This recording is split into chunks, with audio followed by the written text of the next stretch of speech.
Meus irmãos, meu nome é Eliseu Donato de Lima, eu sou pastor na Igreja Presbiteriana de Fortaleza, pertence lá ao presbitério do Ceará. Há um pastor lá no presbitério que, quando ele assume a palavra, sempre, ele diz: gente, eu vou chorar. E ele chora. Há um diácono que diz: eu vou lutar para não chorar, e chora. Então, não vou prometer nada para vocês aqui. Antes de entrar na meditação desta noite, quero dizer que eu estou assim, com grande emoção no meu coração. E quero falar a você, jovem, a melhor coisa é andar com o pastor. Sabe? Às vezes ele precisa de ajuda, e às vezes ele vai ajudar você. Na minha juventude, eu me afastei da igreja, experimentando algumas coisas aí que o mundo oferecia. E surgiu na minha vida um pastor cearense de Itauá, meio doidão. Pastor José Pereira de Souza está aqui nesta noite, meu pai espiritual. Foi ele que me trouxe de volta, andando comigo.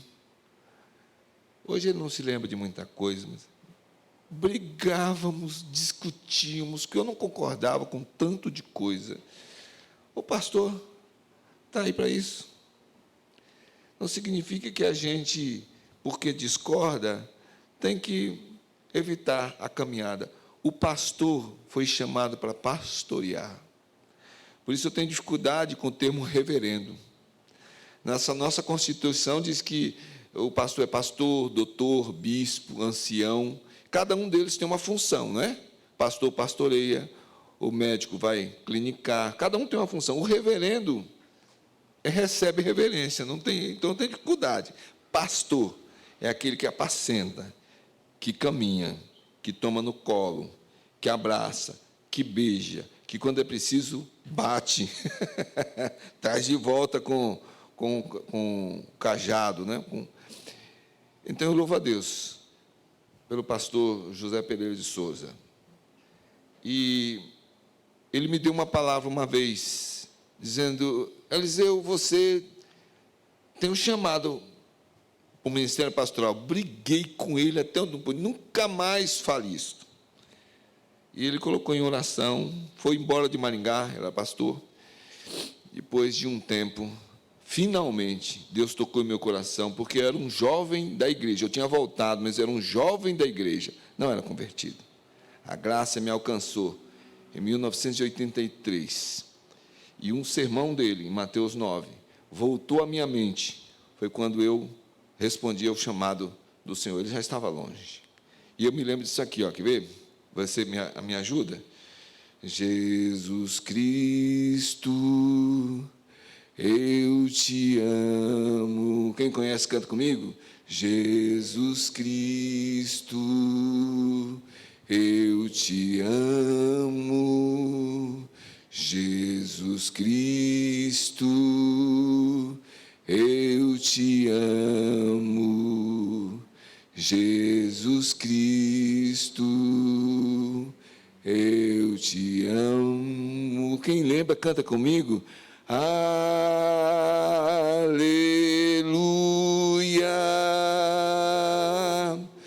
Aleluia.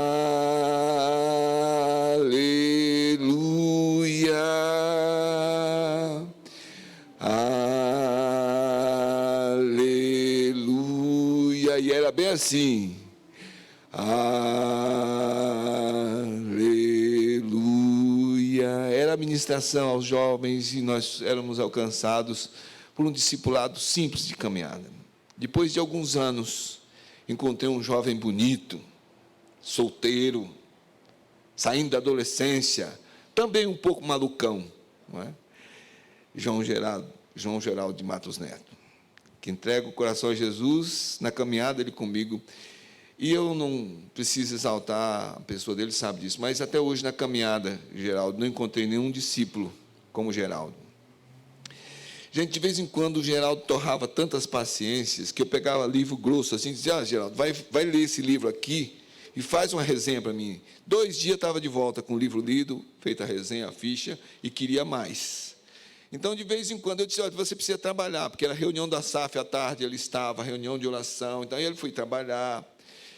E eu nunca me esqueço, Geraldo, que um dia eu mandei você fichar o plano mestre de evangelismo do Coleman. Ele fez aquilo como um relâmpago e voltou entusiasmado e disse, pastor, todo mundo faz isso aqui? Eu falei, faz, todo mundo. Mas ele pegou a visão, e aí então, com alegria no coração, foi que eu ouvi ele dizer, eu tenho chamado.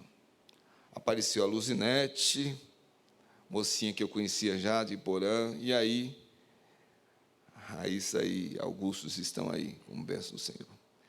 Então, irmãos, esse é o meu testemunho. É assim que Deus faz. Usa a vida na vida. Usa gente na história de gente. Sabe, nós não podemos deixar que a nossa carnalidade e fraqueza interrompa essa coisa linda de Deus. Ele usa gente para tocar na vida de gente. E sabe o que ele fez? Fez o filho dele se tornar gente como a gente, para possibilitar isso. E mandou o Espírito Santo para que isso fosse adiante.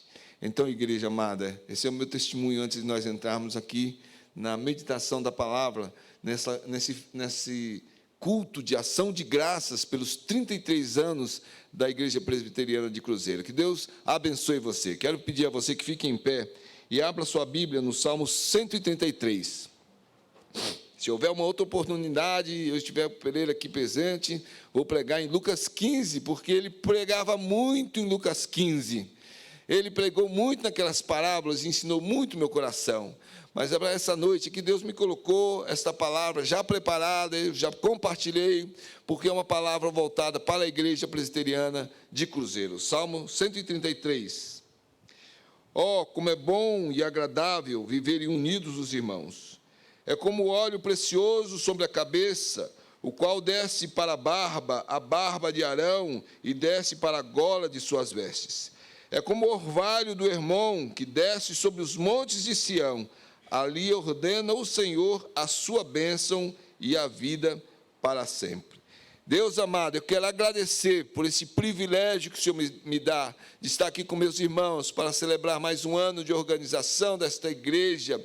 E nessa festa e nessa ação de graças, o Senhor me concede, Senhor, estar aqui com meus irmãos do passado, ó Deus, que estão caminhando no presente, indo para o futuro, testemunhando como o Senhor é bom e como a tua misericórdia dura para sempre. Então é por isso que eu peço agora, Senhor, que o teu Espírito Santo, profundo, silencioso, trabalhe no nosso coração para aquilo que a minha limitação humana não conseguir passar, que o Senhor passe, que o Senhor instrua, que o Senhor levante propósitos, que o Senhor abençoe e chame para viver a tua palavra. Muito obrigado, Senhor. Mais uma vez agradecemos por mais um ano de organização desta igreja. Obrigado pelo ministério pastoral, obrigado pelos presbíteros, pelos diáconos, pelas diretorias de sociedades e ministérios. Obrigado, Senhor, pelo apoio que muitos dão aqui, pelas famílias que aqui já congregam, por aquelas famílias que virão para cá, Senhor, por causa da vida e do testemunho do teu povo. Ó Deus, graças te damos pelas crianças que estão crescendo neste ministério, que possam ser alcançados pela bênção de um ambiente, de uma estrutura, de uma igreja fiel ao Senhor, obediente à tua palavra, e quisera, Senhor, para que esta palavra faça toda a diferença em muitas vidas. É no nome de Jesus que eu oro agradecido. Amém, Jesus. Amém. Pode sentar, irmãos.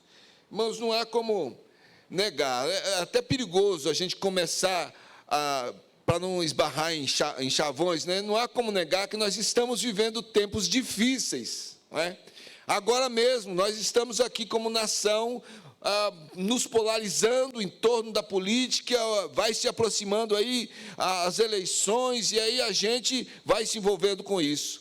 Mas também nós lidamos com desemprego, nós lidamos com a pós-pandemia. Alguns ainda estão se cuidando, não é? Alguns não saem de casa, ainda não estão saindo lá em Fortaleza, assim, alguns estão esperando realmente assim uma confirmação. Então o mundo está assim, ele está virado de ponta cabeça. O mundo, ele está distorcendo, gente. A verdade hoje em dia é a mentira. E a mentira, ela é pintada de verdade. Nós estamos lidando para entender o que é justiça no nosso país, porque alguns que deveriam lutar pela justiça, hoje militam no caminho da injustiça. A violência é muito grande, a droga, as famílias estão se desfacelando, os divórcios. Esse é o mundo que nós temos aí. E aí, irmãos, é que a igreja vê a oportunidade de testemunhar, como os jovens acabaram de cantar. Nós não podemos nos abalar com o que há de vir, seja daqui, seja dali. Quem é que vai mandar, quem é que está na frente? A igreja não deve temer, porque a igreja está viva. Ela é de Cristo Jesus, ela tem o Espírito Santo. A igreja, como eu disse hoje de manhã, não pode ser vista como organização. Para algumas coisas, CNPJ, coisa do Estado, documentação. Nesse sentido, é uma instituição, uma organização, mas ela é o organismo vivo, é o corpo de Cristo Jesus, que tem gente, que tem emoção, que tem sangue, que tem pele, que chora, que sente tristeza, que tem defeitos, que tem virtudes. Essa é a igreja do Senhor Jesus, que deve olhar e encontrar, assim, em cada uma dessas coisas que estão acontecendo no mundo, a oportunidade de testemunhar, aproveitar as oportunidades. Mas ela deve fazer isso unida. Porque uma igreja desunida, assim como qualquer corporação, não consegue ir em frente. Como o Senhor Jesus mesmo disse, uma casa dividida, ela não consegue êxito nas suas empreitadas. Então nós devemos olhar em volta e entender que nós estamos vivendo aquilo que alguns chamam do novo normal. Para alguns já é pós-pandemia, para outros ainda estamos na pandemia. Mas o que nós temos aí são vidas destroçadas que estão procurando um caminho. E a igreja, irmãos, tem esse caminho que é Cristo Jesus.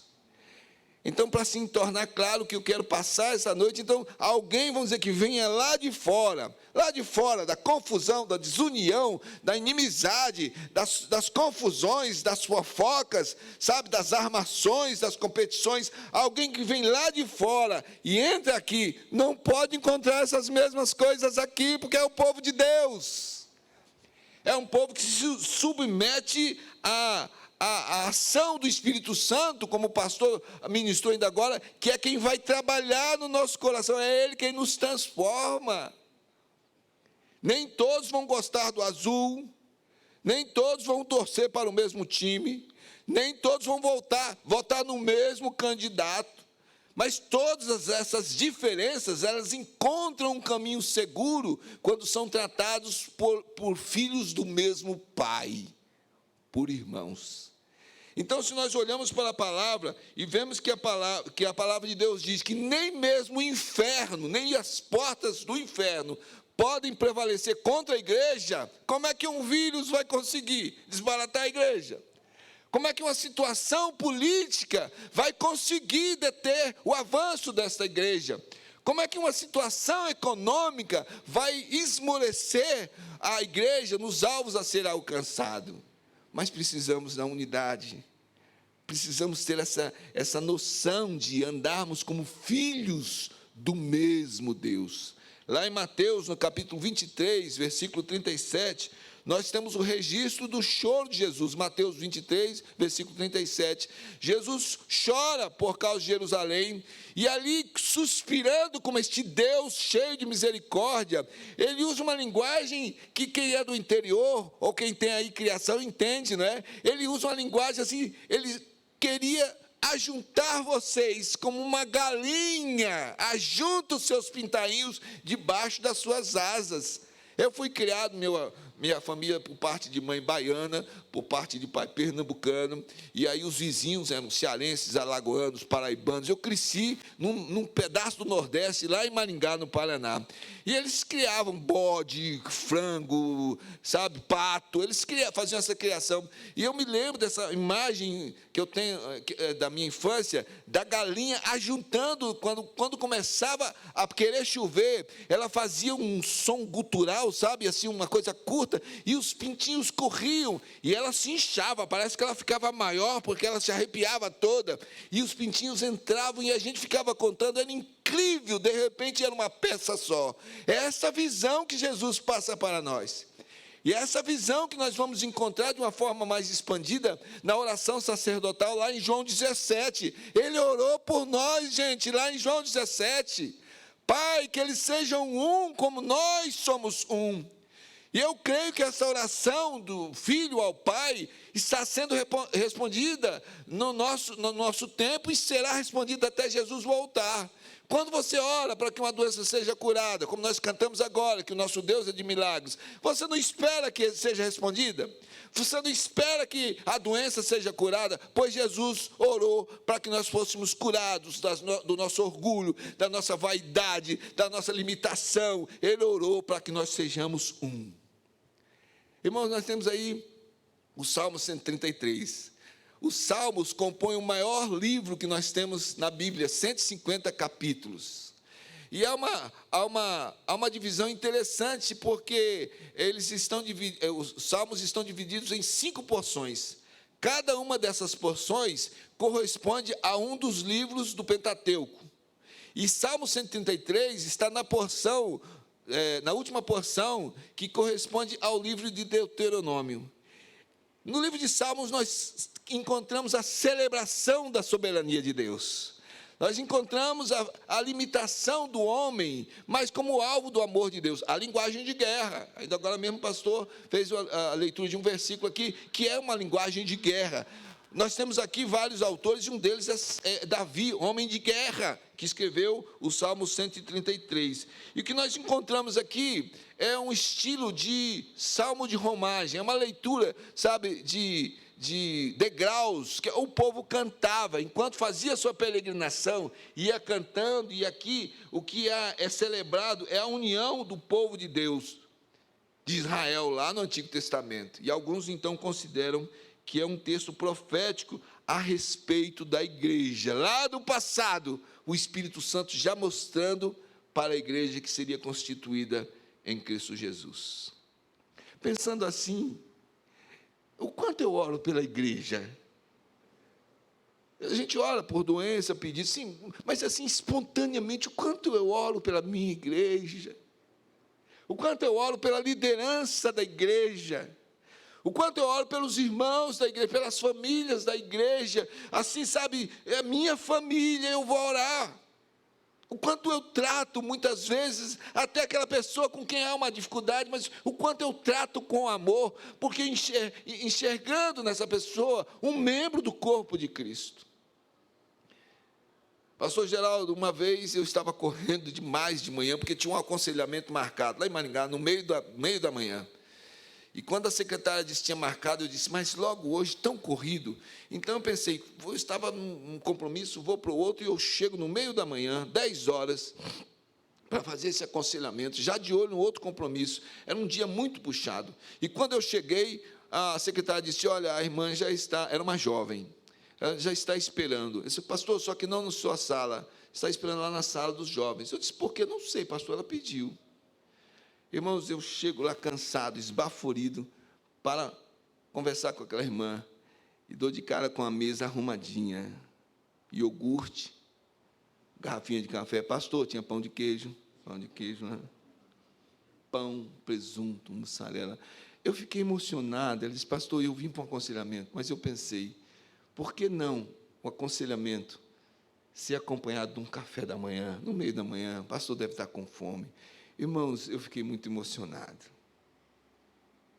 Não estou aqui, sabe, no corporativismo, e nem fazendo aí nenhuma campanha, pastor Geraldo, não precisa disso. Poderia ser um presbítero, um diácono, poderia ser outro jovem, Mas o que eu estou dizendo aqui, quando a gente é tocado por essa visão de amor, nós então temos uma outra perspectiva a respeito da igreja de Cristo Jesus. E sabe por que isso é necessário? Porque nós somos filhos e filhas de Deus. Eu tenho 3 filhos.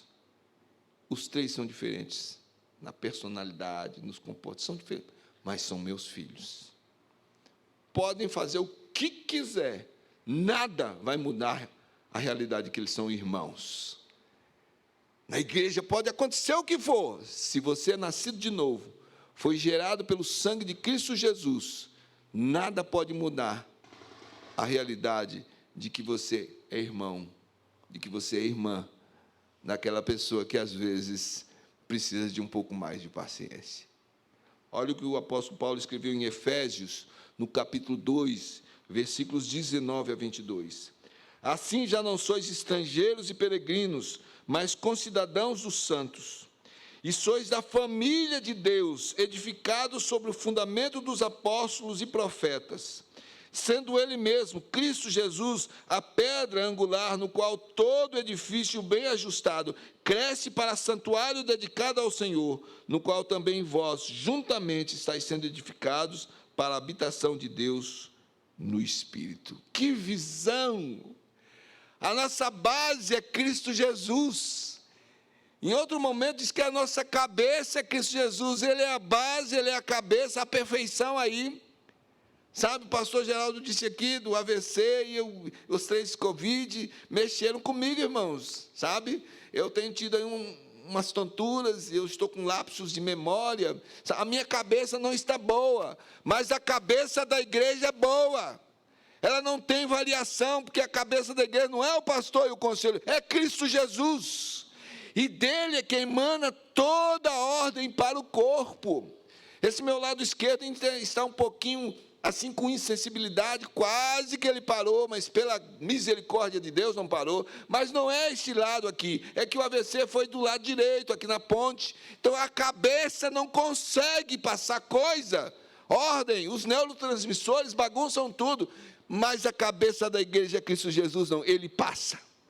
A ação do Espírito Santo. Mas é que ele chega no membro e diz, olha, aqui tem que mudar, aqui tem que transformar, aqui você tem que ir lá dar perdão, aqui você tem que pedir perdão. Esta cabeça diz que ela quer a mudança desse corpo para que o corpo funcione muito bem. E ao mesmo tempo ele é a nossa base firme. Irmãos, eu vou continuar, vamos meditar, ministrar, mas eu quero orar pela igreja. Quem topa orar pela igreja aqui? Aqui, quem é da igreja? Quem topa orar agora? Fique em pé. Vamos orar. Ora aí. Orações curtas, objetivas. Ainda agora oramos, o pastor já orou, mas assim, objetiva, pela igreja. Não pede por ninguém que está doente, não pede agora pelas nações. Ore pela igreja presbiteriana do Cruzeiro. Agora, ore.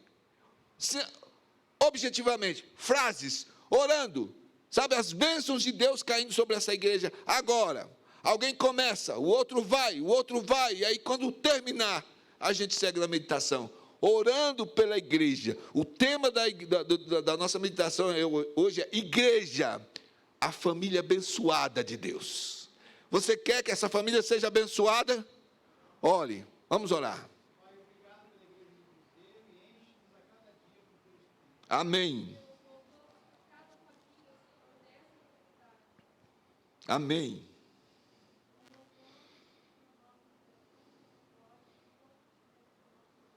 Amém.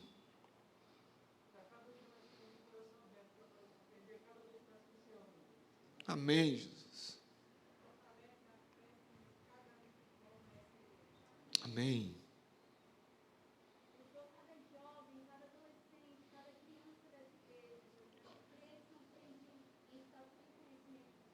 Oh, Deus, amém.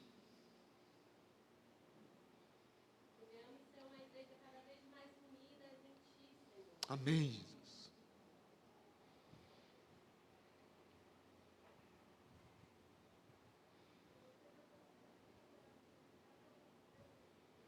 Amém, Jesus. Amém. Amém, Jesus.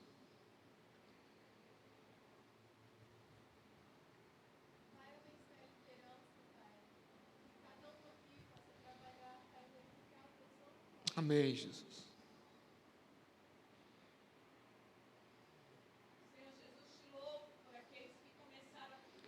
Amém, Jesus. Amém.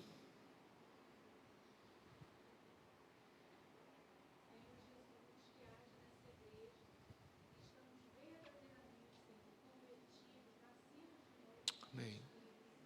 Amém, Jesus.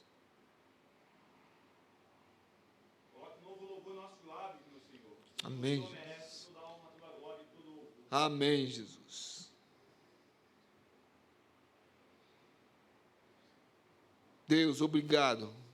Obrigado por mais um ano de organização. Obrigado pelo passado. Obrigado por este presente e pelo futuro glorioso, de certeza que nós temos, já está reservado pelo Senhor. Abençoe essa igreja, Senhor, abundantemente. Que o Teu Espírito Santo esteja, Senhor, agindo em todas as vidas que pertencem a essa igreja e todas aquelas que virão a fazer parte desta caminhada, Senhor, para a honra e glória do Teu nome, em nome de Jesus. Amém. Amém. Pode sentar. Igreja, a família abençoada de Deus. Se você fechou, abra novamente o Salmo 133. Por quê? Em primeiro lugar, por que a igreja é a família abençoada de Deus? Em primeiro lugar, porque nós temos a certeza de pertencimento. Eu não trouxe slide, então você vai marcando aí na sua cabeça ou anotando. A igreja, a família abençoada de Deus. Em primeiro lugar, porque nós temos a certeza de pertencimento. Olha o que Davi escreve já aí no primeiro versículo, e você vai acompanhando comigo. Ele diz: ó, como é bom e agradável. Essa expressão aqui, irmãos, tem a mesma força da expressão de bem-aventurança. O que é bem-aventurado? Felicíssimo, não é feliz, não. Feliz é aquela pessoa que tem uma alegria no coração. Felicíssimo. Não cabe, não tem explicação essa felicidade. Então, esse termo usado por Davi aqui, e na corrigida vai usar a expressão suave, sabe? É uma coisa extraordinária. Ele está celebrando aqui, dizendo que é bom demais da conta. Como tem muito mineiro por aqui, não é? Bom demais da conta, sou. É uma coisa assim que extrapola, que extravasa. E ele diz assim: o que é isto? O que é bom e agradável? Eles viverem unidos os irmãos. A expressão aqui, Davi está usando da ótica do rei. Davi é o homem segundo o coração de Deus. Quem mandava em Israel era Deus, era o governo teocrático, mas o povo quis um rei. E veio Saul. E Saul bagunçou a história de Israel. E aí então vem Davi, não era perfeito, você sabe a história de Davi, pisou na bola muitas vezes, mas um homem segundo o coração de Deus, e ele conseguiu conduzir o povo de Israel. As 12 tribos se uniram sob o seu reinado. Então aquilo era uma estratégia dos povos, porque um povo dividido não poderia, por exemplo, nem atacar e nem resistir diante de uma linguagem de guerra. Espiritualmente, um povo dividido não podia celebrar, adorar a Deus por causa da divisão. Então o Davi, o rei, olha para o povo, então ele entende que a irmandade é porque todos eram filhos do mesmo Deus. Estamos falando, lógico, nesse contexto aqui, da descendência de Abraão. Todos filhos de Abraão, mas Abraão é a figura que nos lembra Deus. Pai Abraão é uma figura de Deus. E todos estão unidos ali porque são descendentes, mas também porque têm o mesmo Deus. E esse valor de unidade do povo fazia toda a diferença. Então ele se alegra. O rei está na figura de pai, e ele olha para a nação, é como o pai olhando para a família, dizendo: os meus filhos estão unidos. Como é bom e agradável. E não é um aspecto de algum momento. Aqui o que nós temos é uma expressão, sabe, de continuidade. Vivendo unido. Eles estão vivendo debaixo dessa ótica de que pertencem ao mesmo Deus. Irmãos, essa é a vontade de Deus o tempo todo para a igreja. Nós não somos um grupo faccionado. Não podemos enxergar a igreja como uma firma, uma empresa, sabe, dividida. Essa expressão de pertencimento, hoje, é muito usado pelos coaching, né? E numa linguagem de autoajuda. Não quero pensar nisso aqui. É como igreja, pertencimento, no sentido de que você é do povo de Deus. Se você já confessou Jesus como seu Salvador, você pertence a essa família. Se você ainda não confessou, coloque-se diante de Deus, procure um pastor, ou um presbítero, ou uma pessoa com quem você tem já afinidade na igreja, e diga, como é que é isso? Pastor Eliseu disse lá, eu tenho ouvido, como é que é isso? Como é que é entregar o meu coração a Jesus? Como é que é pertencer a Ele? No meu ministério, eu encontrei uma pessoa que dava muito trabalho na igreja. Ela era esposa de diácono. Muito trabalho. Comportamentos infantis. Eu já estava perdendo a paciência, porque não sabia mais como trabalhar. Mas um dia, no aconselhamento, para resolver lá uma situação dessas, sabe, de infantilidade, de repente eu disse, por favor, me conte a sua história de conversão. Ela não tinha. Ela virou crente, porque casou com um crente. Você sabe como é que vira crente? Assim, ó. Só tem esse jeito de virar, ninguém vira crente. É um encontro com Jesus, é um novo nascimento, é uma experiência. Eu não estou dizendo que você vai ouvir ecos e o céu se abrindo, não. São experiências diferentes. Alguns que experimentam a conversão lá no seu quarto, num culto, num acampamento, sabe, num trabalho de evangelização, numa evangelização pessoal. Se você ainda não tem isso, em nome de Jesus, não importa o tempo que você tem de igreja, cargo, ministério, entregue a sua vida a Jesus, para que você descubra a beleza de que pertence ao corpo de Deus.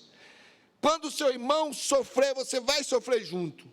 Quando ele for exaltado, você vai ter muita alegria no seu coração. É meu irmão, é minha irmã. Olha o que o apóstolo Paulo não, na minha opinião, não se sabe ainda quem é o autor aos Hebreus. Eu creio que Paulo, mas não se tem certeza. Mas veja aí, o autor, então, aos Hebreus, capítulo 10, versículos 24 e 25, olha o que ele escreve. Consideremo-nos também uns aos outros, para nos estimularmos ao amor e às boas obras. Não deixemos de congregar-nos, como é costume de alguns, antes façamos admoestações, e tanto mais quando vedes que o dia se aproxima. Essa é uma visão de corpo. Você é do corpo de Cristo Jesus. Então você foi chamado para estimular e ser estimulado. Quantas vezes algumas pessoas chegam para a gente, sabe, desanimados, um espírito já de inimizade, e a gente, ao invés de ser um instrumento de restauração, porque nós somos chamados para a restauração, a gente põe mais fogo na lenha, mais lenha na fogueira, e a gente acaba aquecendo uma coisa que deveria ter um fim, através da nossa atitude, estimulando-nos às boas obras. Alguns estão se afastando da igreja, alguns agora por causa da pandemia, tem um pessoal que descobriu que pode cultuar em casa e está perdendo a noção dessa comunhão gostosa que nós temos aqui no templo. É lógico, se a pessoa está doente, se a pessoa ainda está com algum cuidado, aí um tempo ainda, mas se não está, se vai para mercado, se vai para colégio, vai para shopping, vai para todo lugar, tem que vir para a igreja, encontrar-se com seus irmãos, não deixando de congregar, porque esta é aqui a família, pertencimento, sabe, aquela alegria de dizer, eu pertenço, diz respeito a mim, é a minha família. Esta assembleia vai tratar de uma coisa que tem a ver comigo, é a minha família, como uma família que se reúne para tratar da cor que vai pintar a casa, ou se vai trocar o carro. Quando a família se reúne, a igreja reunida em assembleia, irmãos, tem que ter quórum, sabe, com os membros dizendo, eu quero participar, é a minha família, é a minha casa, eu pertenço. Faz muita diferença o meu voto, a minha expressão de preocupação com aquilo que é a igreja. Quem é filho faz parte da família. Quem é filho briga, discute, é verdade, a família é assim. Nós somos assim, a nossa personalidade, mas não perde uma coisa chamada comunhão. E sempre quando tem um problema e discute, tem o alvo da solução, não de ficar afofando a confusão, mas a solução. Olha o que está escrito em Colossenses capítulo 3, versículo 16. Colossenses 3,16. Habite ricamente em vós a palavra de Cristo, instruí-vos e aconselhai-vos mutuamente em toda a sabedoria, louvando a Deus com salmos e hinos e cânticos espirituais, com gratidão em vosso coração. Marca esse texto, volta nele depois. E procure se enquadrar nesta realidade. Viver esta vida de equilíbrio, que trata com problemas e dificuldades. Não é dizer que não vai ter, tem, mas trata de uma forma diferente. Sabe por quê? Tem a certeza do pertencimento. Segundo lugar, a igreja, a família abençoada de Deus, porque além de nós termos a certeza do pertencimento, nós temos a fonte da santificação. Olha o que ele escreve aí no versículo 2 do Salmo 133, se você fechou, abra novamente. Ele diz, é como óleo sobre a cabeça. Irmãos, quando nós vamos lá para o texto de Êxodo, capítulo 30, versículo 22 a 33, e Levítico, capítulo 8, versículo 12, nós temos as orientações. Foi Deus quem deu a fórmula desse óleo. Ninguém poderia usar mais. Ele era dedicado para a unção, era para o sacerdote. Então, se no primeiro versículo nós temos a visão do rei, olhando para um povo e dizendo, são irmãos, como é bom, mas é bom demais ver essa união desses irmãos. Aqui nós temos agora uma visão, sabe, do povo para o sacerdote. Agora a figura do sacerdote, a figura de Arão, o primeiro sacerdote. Quem está no topo, os descendentes deles seriam a classe sacerdotal, e eles eram ungidos. Arão foi ungido por Moisés, e depois os seus filhos, e outros mais que foram ocupando essa postura de sacerdote. E aqui o que ele diz, olha, essa comunhão, sabe, essa alegria é tão preciosa como o óleo precioso, aquela receita de Deus que é derramada sobre a cabeça, e da cabeça desce para a barba. A linguagem aqui, então, é uma linguagem de profundidade, não só na cabeça. Este óleo vai se esparramando, cai pela barba, e aí, então, vai para as golas da veste. O sacerdote representava o povo diante de Deus. E diz aí a descrição da roupa, que ele tinha 2 pedras de ônix, onde estava escrito o nome das 12 tribos, 6 de um lado, 6 de outro. Então, este óleo de unção, que santifica e separa o sacerdote, pela extensão, estava tocando a vida do próprio povo de Deus, como diz lá Êxodo 28, versículos 9 e 10. Então, se o rei se alegra com aquela unidade do ponto de vista de um governante, agora o povo deve se alegrar ao olhar que esta unção é feita sobre o sacerdote, que é a presença de Deus através daquele óleo, que é o simbolismo lá no Velho Testamento do Espírito Santo. Nós somos ungidos, irmãos, pelo Espírito Santo. Nós somos tocados, essa expressão aqui significa uma consagração do sacerdote. Então, hoje, nós somos ungidos pela ação do Espírito Santo, porque nós somos chamados nesse caminho de santificação, para sermos separados para Deus.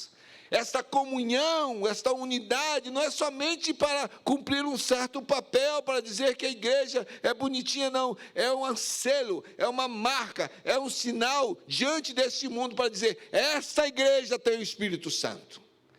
Esta igreja tem a presença do Espírito Santo, e ele faz isso de uma forma profunda. Como o óleo se derramava, ia tocando, sabe, se esparramando pela cabeça, pela barba, ia caindo pela gola, atingindo a roupa. O Espírito Santo, depois de Atos capítulo 2, ele é derramado sobre toda a carne, e ele se derrama na vida do povo de Deus hoje. Quando nós cantamos, enche-me Espírito, nós Nós não estamos dizendo, cai Espírito Santo, venha de novo. Não, ele já veio. Nós estamos abrindo todas as áreas da nossa vida e dizendo, Espírito Santo, domine tudo isso aqui. Assim como o óleo precioso descia nessa unção que mostrava profundidade lá no sacerdote, agora o Espírito Santo vem fazer esse trabalho de nos dominar totalmente, o Espírito do Senhor. Veja aí Lucas capítulo 4, versículos 18 a 21. Ele está conforme lá o texto de Isaías 61, versículos 1 e 2. Jesus vai para uma sinagoga, e aí então o presidente da sinagoga está fazendo o ritual, dirigindo ali. Então o atendente abre ali a porção, a Bíblia da época, e Jesus está presente.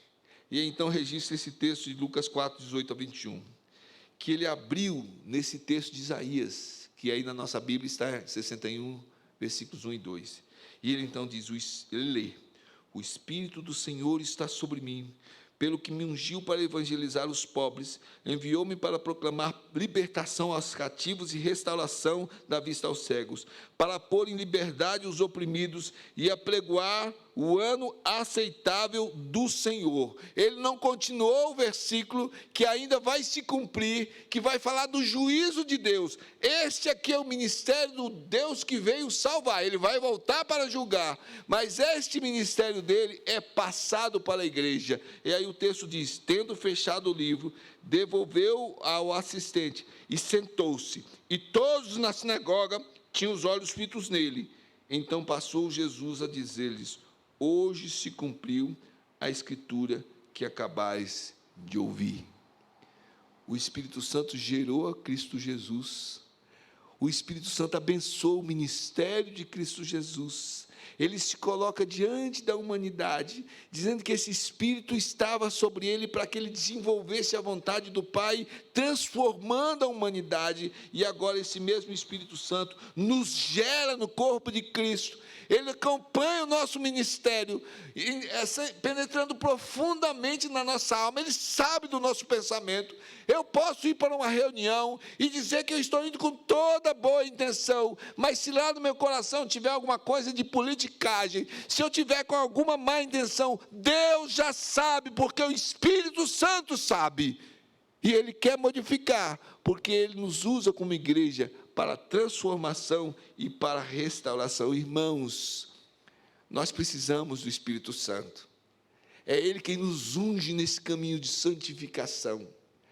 Sabe, a santidade pertence ao Senhor, mas essa santidade, através da ação do Espírito Santo, alimenta em nós a santificação. Deus é perfeito, e a perfeição de Deus é trabalhada pelo Espírito Santo para que nós sejamos aperfeiçoados, até que chegue à perfeição, somente quando Cristo Jesus voltar. Mas até lá, a igreja é chamada realmente para ser santificada. Nós temos esta fonte. Como vivermos separados se nós temos a mesma fonte que é o Espírito Santo? Se nós bebemos dessa mesma fonte, nós seremos alimentados de tal modo que as nossas diferenças, as nossas intrigas, as nossas inimizades cairão por terra, porque foi para isso que Jesus Cristo veio, para derrubar toda a parede de inimizade e nos fazer caminhar unidos como uma família. Vivendo unidos como irmãos e santificados como povo de Deus. Hebreus capítulo 12, versículos 14 e 15. Hebreus 12, 14 e 15 diz, segui a paz com todos e a santificação sem a qual ninguém verá o Senhor. Atentando diligentemente porque ninguém seja faltoso, separando-se da graça de Deus, e nem haja alguma raiz de amargura que brotando vos perturbe, e por meio dela muitos sejam contaminados. Irmãos, a palavra de Deus é bem clara, expõe a nossa carnalidade e a nossa limitação. A amargura, ela vai se esparramando, sabe, como uma planta que lança suas raízes, né? E ela vai chegando a mais e mais pessoas. Quando nós temos a graça do Espírito Santo, o que se esparrama é a unção do Espírito Santo. E ao invés de contaminar e separar, essa unção nos chama para uma vida que realmente seja uma vida abençoada por esse mesmo Deus. Ele quer para nós essa vida de comunhão como filhos do mesmo Pai. Então, igreja, família abençoada de Deus, porque nós temos essa certeza de pertencimento. A igreja é uma família abençoada de Deus, porque nós temos a unção da santificação. Finalmente, para concluir, a igreja é a família abençoada por Deus, porque nós vivemos debaixo das bênçãos do Senhor. Veja aí o versículo 3 do Salmo 133. Ele diz, é como o orvalho do Hermon. Quem está escrevendo esse salmo é Davi. E Davi está aqui observando tudo aquilo que Deus fez. Quando Josué distribui a terra de Canaã, ao norte ficava o Monte Hermon, um monte de 30 quilômetros mais ou menos. Davi está olhando para essa realidade. Ele está dizendo, olha, é como o orvalho do Hermon. Um monte grande que está coberto da metade para o seu topo de gelo. Este gelo, então, ele vai produzir o orvalho. Ele diz, é como o orvalho do Hermon, que vai descer para os montes de Sião. O que acontecia é que à noite, essa geleira ia destilando, e aí então a água descia, e formava então veios de água, e descia para a cordilheira lá de Sião. E ali então, ele completa o versículo dizendo, ali ordena o Senhor a sua bênção e a vida para sempre. Porque um lugar que, se não recebesse essa água, que seria seco, desértico, se torna então num lugar que produz vegetação. Irmãos, o foco não está no orvalho que vai descer como comparação. O foco está na bênção de Deus. Então, a figura que ele aplica aqui, irmãos, é que quando nós vivemos essa vida de irmãos, que é agradável, é bom demais que vivam unidos. Essa família da fé que é santificada pela presença do Espírito Santo que nos unge. Então, esse tipo de vida, ela se esparrama e Deus vai abençoando. É a linguagem de Atos dos Apóstolos, e a mão do Senhor ia abençoando a igreja, que crescia cada dia em números. A igreja, ela ganha almas para Cristo Jesus. Quando o mundo olha e vê o que Jesus diz lá em capítulo 13 de João, eles são discípulos que se amam, e o amor dentre os discípulos de Jesus é que credencia, é que confirma que Jesus é o Filho de Deus. Ele então olha para esse monte, ele se extasia com isso e diz, olha o processo que Deus usa ali, e olha o que acontece, quanta vegetação. Sabe, alguns dizem que a nascente do Rio Jordão está ali naquela região, recebe as primeiras águas dali. Quando ele olha, ele diz, pode ser assim com o povo de Deus. Tudo aquilo que nós temos, tudo aquilo que nós somos, nos foi dado por Deus.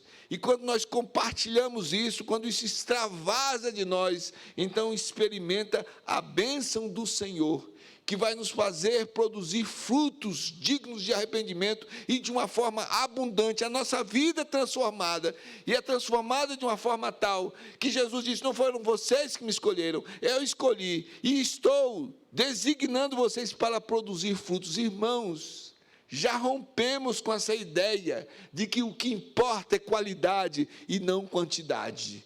Isso foi usado durante um tempo na história da igreja para disfarçar o comodismo de igreja que não crescia. Não crescia porque não obedecia a palavra de Deus. Não crescia porque não vivia esse evangelho simples de amor, de perdão, de visão de restauração. Porque o que tem qualidade, irmãos, vai crescer. Então, importa sim a qualidade, o zelo pela palavra, o zelo pela doutrina, a vida de oração, tudo isso importa, é a qualidade, é um povo profundo, é um povo que realmente, estuda a palavra, investe o seu tempo. Então, tem qualidade de vida espiritual. A resposta é a bênção de Deus, que vai fazer com que haja crescimento espiritual e crescimento numérico. A bênção do Senhor é quem vai nos fazer frutificar. E não é aumentar para chegar diante do presbitério, não, irmãos. Olha, a igreja presbiteriana do Cruzeiro, pastor Geraldo, é a primeira no número de conversões, é a nossa igreja. Irmãos, se for essa a intenção, não terá bênção. Mas é para chegar dizendo, Deus tem nos abençoado. Há alvos para ser cumprido, e alguns desses alvos são financeiros. Irmãos, creiam, me ouçam. Deus abençoa também financeiramente a fidelidade, a visão de justiça, a visão de comunhão. Deus abençoa, surpreende. Nós acabamos de cantar que é Deus de milagres. Ele fará milagres nesta igreja. Ele vai fazer essa igreja prosperar e avançar. Uma igreja que é a família de Deus, que é abençoada porque tem certeza de que cada crente pertence realmente a essa igreja. Uma igreja abençoada porque realmente tem vidas santificadas pela palavra e na vida de oração. Uma igreja que desfruta das bênçãos do Senhor. 1 João, capítulo 1, versículos 6 e 7.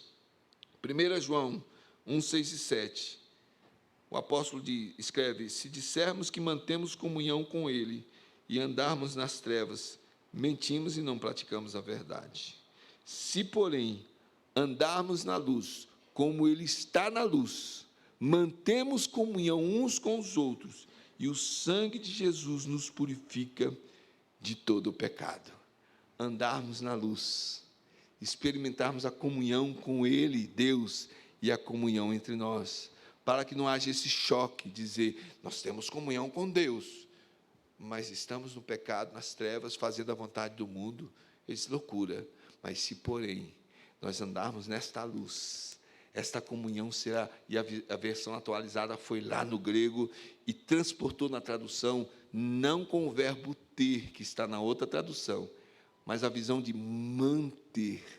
Você tem comunhão com alguém, porque começa uma amizade, o desafio é manter, porque daqui a pouco, na caminhada, algumas coisas vão acontecer, e essa comunhão, então, é preservada. Igreja amada, eu quero concluir, dizendo que esta igreja deve orar e viver para ser uma família abençoada por Deus. Uma igreja em que cada crente realmente tem essa noção de pertencer. Tudo faz diferença. É comigo, não é com o outro, é comigo. Uma igreja que realmente tenha crentes santificados pela presença da ação do Espírito Santo. Uma igreja cujos crentes vivem realmente de uma forma abençoada. Então, eu quero concluir fazendo esses 3 desafios. Primeiro, cultive a visão de família da fé. Lute pelo vínculo da paz. Seja um instrumento de restauração nas mãos de Deus. Não permita que se propague fofocas ou conversas que vá arranhar a vida de comunhão. Cultive a visão de família da fé. Em segundo lugar, cultive a unidade obedecendo a palavra de Deus. Irmãos, o meu coração treme quando eu ouço algumas coisas no meu gabinete, porque expressa falta de temor. Ouvi uma pessoa dizer esses dias, eu não perdoo. Cultive a obediência à palavra de Deus, para que você mantenha, então, essa visão de unidade. E terceiro, cultive a comunhão em espírito de oração. Ore para que Deus haja na sua vida e na vida da sua igreja, de uma forma miraculosa e abençoada. Eu quero terminar pedindo à igreja que fique em pé, abrindo a sua Bíblia em Filipenses capítulo 2, versículos 1 a 4. Filipenses capítulo 2, versículos 1 a 4. Vem do passado, inspirado pelo Espírito Santo, dada a palavra ao apóstolo Paulo, dirigida à igreja de Filipos, mas a ação do Espírito Santo atravessa todos os séculos e chega nessa data de aniversário de 33 anos desta igreja, direto para o seu coração e para o meu coração. Se há, pois, alguma exortação em Cristo, alguma consolação de amor, alguma comunhão do Espírito, se há entranhados afetos e misericórdias, completai a minha alegria, de modo que penseis a mesma coisa, tenhais o mesmo amor, sejais unidos de alma, tendo o mesmo sentimento. Nada façais por partidarismo ou vanglória, mas por humildade, considerando cada um os outros superiores a si mesmo. Não tenha cada um em vista o que é propriamente seu, senão também cada qual o que é dos outros. Deus amado, aplica essa palavra no nosso coração, Deus, em nome de Jesus. Que propósitos possam surgir nesta noite mesmo, Senhor, para que essa igreja seja enriquecida pela ação do Teu Espírito Santo. Ó Deus, cura, restaura. Ó Deus, faça com que o passado seja enterrado, fique para trás, e que o desafio de caminhar em frente para o alvo, para o prêmio da soberana vocação de Cristo Jesus, seja a mola propulsora de muitas vidas e ministérios aqui, em nome de Jesus. Ó Deus, abençoe a igreja presbiteriana do Cruzeiro, com essa visão de que ela é família do Senhor. Ela é família do Senhor. Uma família que deve caminhar, ser unida. Cada crente realmente dizendo: eu sou membro dessa igreja, sou membro do corpo de Cristo. Cada membro, cada família vivendo em santificação de vida, Senhor. E com a certeza de que está debaixo das tuas bênçãos, está debaixo da tua mão. Abençoa, Deus. Abençoa esta igreja. Ó Deus, que este ano de organização seja celebrado com muita alegria no coração, com muita gratidão. Ó Deus, que a expressão de alegria do teu povo seja sincera diante de ti, por reconhecer de que todas as coisas vêm do Senhor, e de que tua mão poderosa de providência estará sobre a vida e os projetos e os planejamentos desta igreja, para fazê-la triunfar por causa do teu evangelho, em nome de Jesus. Amém, Jesus. Amém.